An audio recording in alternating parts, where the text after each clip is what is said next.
count of three, we'll holler help, and then we'll get the people to come out. 2, 3. Open the ballroom doors!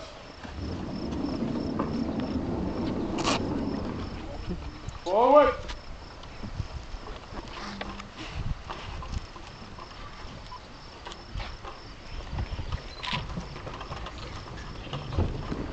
Left!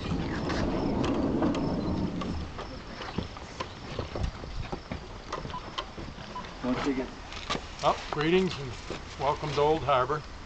Thanks for coming. You actually take part in this tonight.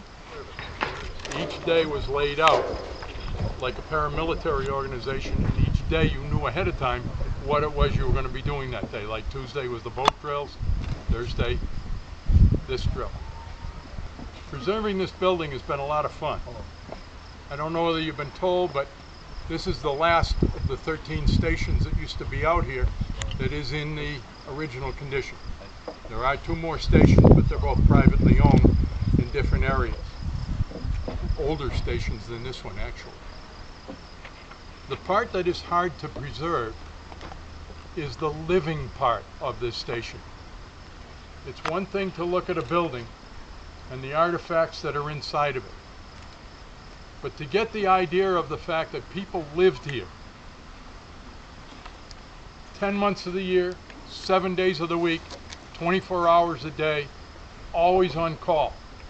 Compare it to, for example, the modern day fire station. Something happens, they got to be ready. These men, normally a 6-man crew with a keeper, wintertime went to 8 men. They had to learn how to live together. They had to learn how to depend upon each other, especially during the times that they were performing rescues. And they had to practice the use of their equipment so well that they could go out in the harshest conditions. I mean, it's one thing to watch us in this nice weather. They didn't go out in nice weather. They went when the weather was the worst. They were out in the middle of the night in freezing, driving wind when they couldn't see their hand in front of their face, and they still had to perform their duties. And they had to know that their mates were able to perform their parts so that everybody could go through this safely. There was a person in charge of each station. He was called the keeper. The keeper of this station in 1902 was a Hezekiah Doan from Chatham. He was, at the time, 56 years of age. He'd been in the life-saving service for 22 years, 13 as a surfman. You usually worked up through the ranks. Then he became keeper of Chatham and transferred to Old Harbor when it was constructed in 1898. Just to give you an idea of the age of some of these people, he was to stay in service until 1915 when the life-saving service became the Coast Guard. He retired at the age of 70. Still able to perform his duties. During the drill, the keeper has overall supervision, as he does with all things at the station. He selects the place to bury the sand anchor. We have a convenient hole here already for us. The position for the gun. With number 1, he places the gun in position, provides the cartridge, primer, and lanyard, loads gun, sights, determines the proper elevation, pricks cartridge, primes, fires the gun, signals the wreck to haul off on the whip, lights the hawser to the surf, hitches the whip around the neck of the breeches buoy block, snaps lock on hawser, man's center of crotch. And you have no idea what I just said. It's a language that comes directly out of the manuals that we follow from the early part of the 1900s. You'll learn what these words are as we go through the drill. Mr. Ryder will be, Captain Ryder over here, will be explaining them to you. Part of every Thursday was that the crew had to line up and recite their duties to the keeper's satisfaction. We'll do that next so you get an idea of who we're representing in each of the positions, they're by number, and what they will be doing during the drill. Number 1 report. Good evening, sir. Good evening. In 1902, surfer number 1 was Robert F. Pierce. He was born in Harwich, was 36 years old, and been in life-saving service for 15 years. During the drill, I was assistant keeper in placing gun in position, full shot for shot number 2 to bend shot line 2, insert shot in the bore, train gun, take a half hitch around the shot line, attend the left part of the lee whip, and man the fall and left leg crotch. Sir. Very good. Number 7. Good evening, sir. In 1902, surfman number 7 was Zabina B. Chase. Born in Chatham, he's 40 years of age and had been in the life-saving service for 3 years. In the drill, I got a wreck pole. In service, I unload pick and shovel, bury sand anchor, man the weather part of the whip, haul and slack of hawser, man fall and center of crotch, and shifting man on whip, sir. Great. Evening, sir. In 1902, surfman number 8 was Richard E. Ryder, 23 years old, born in Chatham, has been in the life-saving service for 3 years.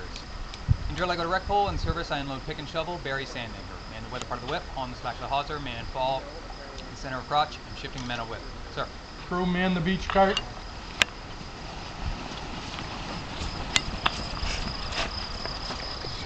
Bury the sand anchor here.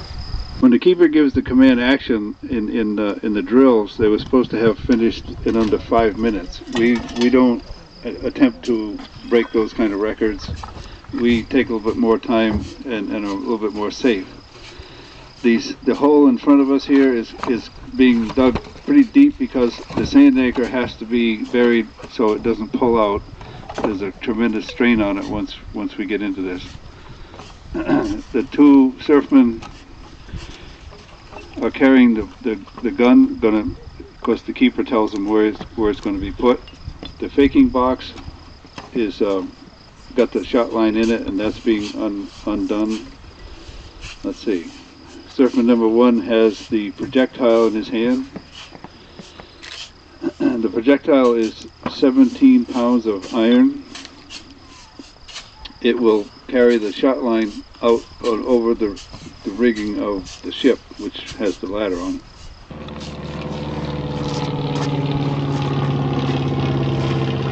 The keeper has inserted a red flannel bag which holds 1.5 ounces of black powder.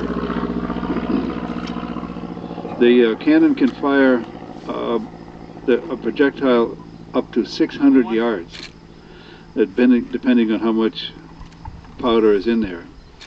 We're using 1.5 ounces, and so that projectile will go 150 yards. Notice the position of the gun now, and after the firing, you'll see how far back it goes. It goes 6 feet, and that's why they don't want anybody standing behind it in case it went off like right now. So now he's going to sight the gun, make sure that the angle is about right. This could be done in the dark, obviously.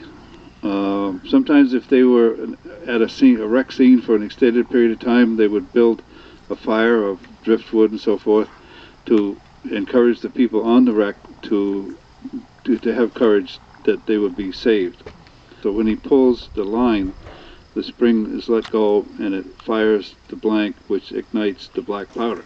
So we're getting very close to when he gives the command ready. Ready!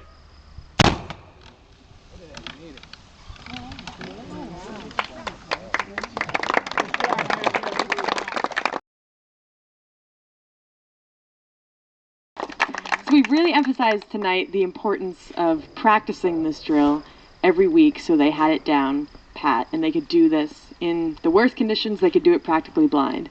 And this crew that we're representing tonight had an opportunity to show off their skills in 1902.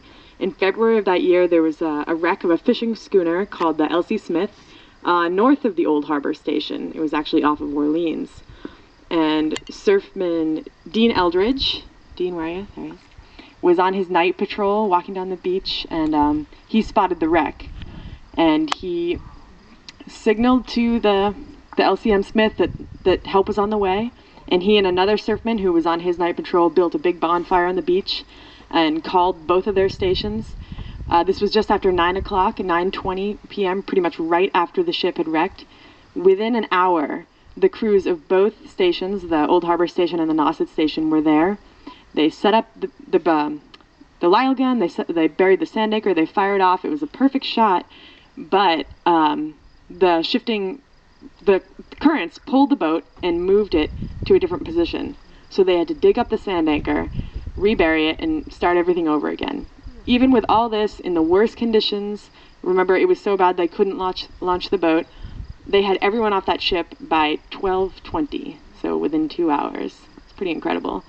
But the crew themselves didn't get back to Old Harbor until after 2 in the morning, because once everyone's been rescued, they still have to pick up all their equipment. So I'm sure that the crew tonight would love a hand with all their equipment. That's so. All right, so feel free at this point to go out, meet the crew, help them pick up the equipment, or come inside and take a look at the wonderful restoration job inside. Thank you everyone for coming.